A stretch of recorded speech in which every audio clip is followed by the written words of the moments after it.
कमाल सिंह अस्सलाम वालेकुम। वालेकुम सलाम। केड़ो वाला बाबा? केड़ा बाबा? रात तानी के गुजरी? राती आए गुजरी। रात छा खादो? बटाली मानी। अच्छा वदा भाईरो।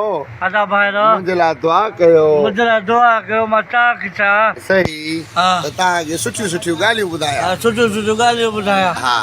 अदा भाईरो। अदा भाईरो। असा गरीब हूं। गरीब हूं। पर बेगरत न आयूं। बेगरत न आयूं। असा गरीब जरूर हूं। असा ता का अल्लाह जे नाले गुरुदा। अल्लाह नाले गुरु। अल्लाह जे नाले दींदो। दींदो। त वधंदो। वधंदो। जे न तने खुश। खुश। पर असा गारियूं न दियो। हां गारियूं न दियो। हाण माण्हुनि खे पार्थ कर निमाज़ जी अदा भाईरो। अदा भाईरो। हां। नमाज पढ़ो अल्लाह लालो। हाँ साईं। कुरान लालो। वाह साईं वाह। हां सब अल्लाह लालो कुरान लालो। सही। हाल वरी माइन खे पार्थ कर। माइन के अदियूं भेनरूं। अदियूं भेनरूं। हां। मानी पचायो अल्लाह लालो। हाँ साईं। बॉय अल्लाह लालो। हाँ साईं।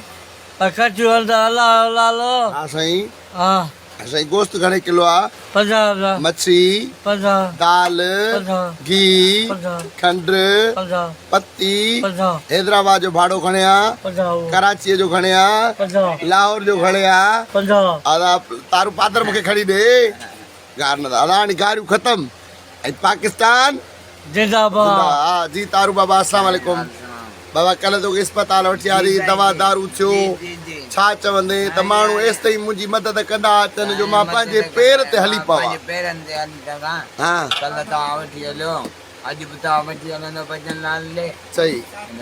चमड़ी वारे डॉक्टर ॾे तव्हां ॾिसी ॾिसो नथी हाल छॾी ॾींदा हाँ हाँ सदा भाईरो अल्लाह जे नाले असांजो नालो अथव अल्लाह जो। अल्लाह जो नाले मूंखे मदद कयो त मां खाद खुराक खां त मुंहिंजे जिस्म में ताक़त थी। ताक़त मोकिलींदो मां खाईंदुसि वठंदुसि दवाऊं। जिस्म में ताक़त थींदी त पोइ वरी कमाईंदुसि।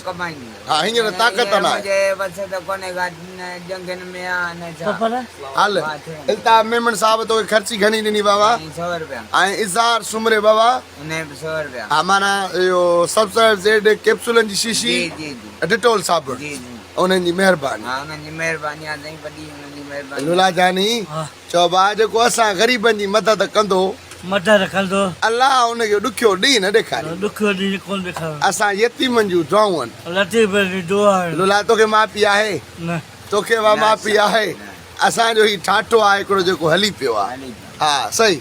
हल वाह चरियो नंबर 98 किथे आहे? नेन किथे आहे? हा वाह नेन आहे। हा वाह नेन अस्सलाम वालेकुम।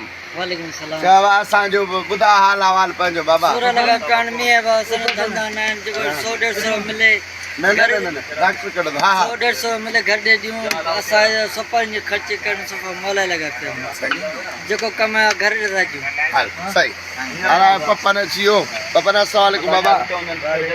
बाबा छा चवंदे हे जड़ा हे माज़ूर तारू कमाइण जहिड़ो न आहे नेन माज़ूर लूलो त बसि सभु अलाह लोकनि हिननि जी मदद करण सां तुंहिंजी मदद करण सां मुंहिंजी मदद करण सां केतिरी असांजी दिलि ख़ुशि थींदी आहे ऐं असांजे दिलि मां केॾी दुआ निकिरंदी आहे। जी पपंजानी तमामु भली मदद थींदी आहे अलाह जी महिरबानी भली दुआऊं कंदाऊं बसि हुननि खे कुझु कंदो जंहिं घर ग़रीबनि जी सार लधी आहे मिसकिननि जी आहे हिन जो केरु कोन अलाह खां माउ त नथी तारू खे त कुझु बि कोन्हे। हा न खे न कुझु ॿाहिरि हिकिड़ो सभु गुज़ारे भाई ॿ भेनरियूं ॿियो केरु माउ अथसि कोन्हे आहिनि सभु ग़रीब पोइ वीचारा हिते वेठा हूंदा आहिनि असांखे अलाह जो हिननि जे सहारे हलाए जेको हूंदो आहे वंडे वेठा खाईंदा आहियूं भाई कारोबार जॾहिं सोचा पाण सॼो सेवा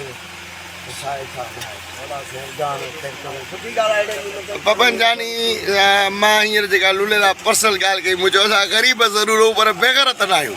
सॼी ज़िंदगी पंहिंजो कमायो आहे खाधो आहे पर मन हिकिड़ा माण्हू गारियूं था ॾियनि मैसेंजर ते त तूं क़ौम खे पिनण थो सेखारीं हीअं थो करे सेखारीं छा चवंदे अहिड़नि माण्हुनि जे नाले केॾी मुंहिंजी दिलि ॾुखोईंदी हूंदी जेके मूंखे माउ भेण ज़ाल ते अहिड़ियूं गारियूं था ॾियनि तूं ॻाल्हि न पुछ मुंहिंजी दिलि रत जा ॻोड़ा रोंदी आहे। मां चवां हिननि खे छॾे ॾियां पर तव्हांखे छॾींदासीं त मज़ो न आहे। जी पपा हुन लाइ छा मैसेज हूंदो? त गार गंद खां थोरो परहेज़ कयो जेकर ॾियो न था त दिलि न ॾुखायो सही कंहिंजी आज़ारी करण सां रब बि नाराज़ थी पवंदो आहे बाबा साईं सही तो हे पिनण कोन थो सेखारे हक़ीक़त में हे पिन मूं जहां त पोइ सॼी दरगाह पई असां वेठा पिनूं असां कहिड़ो लाचार अवल सबक मां तव्हांखे कहिड़ो सेखारियो आहे पहिरीं निमाज़ ऐं रोज़े ॻाल्हि कंदो आहे सही बाबा पाण में निमाज़ पढ़ो वरी तव्हां खां वरी चवराईंदो बि हा पहिरें त असांजो इस्लाम में मैसेज वञे हा पोइ हाणे जंहिंखां जेको पुॼे सही न को ज़ोर आहे न को असां कंहिंजे दर ते था वञूं दर ते। ईअं न पपन हा। ॻाल्हि कंटिन्यू रख जी तो अलाह साईं भलो कंदो भला जे पिनाणा हुनखे चिड़ थी लॻे अहिड़ो सखी आहे त भला भरे के बोरियूं अची ॾिए सही ॾिसे त बाक़ी बुखिया न आहिनि ॿिया आहियूं बुखिया त असांखे ॾिए न त पोइ छो बुखिया आहियूं? अलाह जो एहसान आहे गंज आहे भला रब ॾिए पियो न हे 52 साल तुंहिंजी उमिरि आहे 2 साल थिया आहिनि मुंहिंजी हिन लाइव ट्रांसमिशन खे 50 साल तोखे 7 न्याणियूं पुट थियूं परणाई तोखे कंहिं ॾिनो या तो जी मार्फत अलाह साईं ॾिनो न न 50 साल पहिरें तो ज़िंदगी ईअं ई गुज़ारी न पंहिंजी महिनत पूरे सां कॾहिं बि सेवण जे शहर मां असांखे यादि न आहे त कंहिं 5 किलो अटो ॾिनो आहे त तव्हां वेठा बोरकी माण्हू असांजे दर दर ते ड्यूटी था ॾियो अॼु तव्हां बि हिन में किरोना में या अहिड़े हालात में न लोक वरी हिननि जी आहे पाण महिनत कयूं था पाण सुठा बोरकी आहियूं इंटरनेशनल बोरकियूं सॼे सेवण जा असां बोरकियूं ऐं दुनिया खे ख़बर आहे लाइव जो हले बोरकी उनजो मक़सदु बोरकी पर हू असां उन्हनि जा बचा आहियूं हू असांजो राज आहे असांजे करे हेॾा न पहुचे थींदासीं त हू असांजो सम्झ त राज जेको आहे असांजी ज़मीन आहे असांजी उहा ई सार लहंदी त उहा ई ख़बर न आहे त सो सार कोन था लॻनि या परदेसनि जी शाबस ई जिते मां फरमान साहब वारा जिन ॾिनो जिन विसारे छॾियो उहे बि ख़ुशि हुजनि जेतिरी मदद करे सघिया शाबस शाबस लख शाबस शाबस सही अला we love you bundle of thanks Nawaz Siwani ने सोरो